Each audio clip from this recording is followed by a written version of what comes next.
خدای جونت پروردگارشون نکنه. وقتی مشکلی مردم هر دوله سرشون سوال دارم. الان مغازه دیدیم سر شد. тафсилоти сӯхтори бозори Султони Кабир сабаб ва ҳаҷми хисорот маълум шуд. Салом дӯстон, хабарҳои ҷолибу рангин ва шарҳи рӯйдодҳои гуногун дар барномаи Дӯстон лайв. Султони Кабир яке аз бозорҳои аслии фурӯши маҳсулоти сохтмон ва қисмҳои эҳтиётӣ мебошад, ки соли 2000 бунёд шуда, дар он 1700 соҳибкор кор ва фаъолият мекунанд. вазорати корҳои дохилии Тоҷикистон мегӯяд, оташнишонон ба маблағи 2 миллион сомонӣ молу маҳсулоти мардумро аз сӯхтор наҷот доданд. сабаби асосии сӯхтор дар бозори Султони Кабир, ки саҳари рӯзи 25 январ рух дод, расиши кӯтоҳи ноқилҳо арзёбӣ мешавад.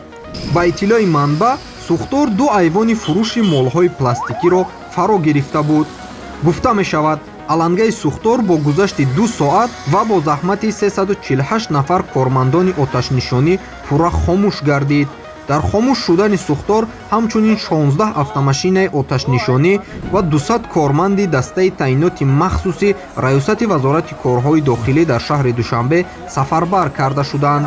зарари расонидашуда аз сӯхтор тахминан 800 000 сомониро ташкил медиҳад.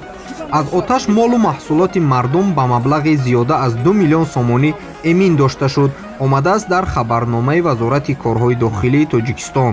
феълан аз рӯи ҳодисаи сӯхтор парвандаи ҷиноятӣ оғоз гардидааст. бояд қайд кард, ин бори дуввум аст, ки давоми 3 соли охир дар бозори Султони Кабир оташсӯзӣ сар мезанад. дар оташсӯзии моҳи июни соли 2018 21 мағозаву дукони ин бозор ба коми оташ рафта буд. ба канал обуна шавед ва гузоштани лайкро фаромӯш накунед. наворро ба дигарон падилитса кунед. Дӯстон лайв ба шумо чизеро мегӯяд, ки муҳиму шавқовар аст.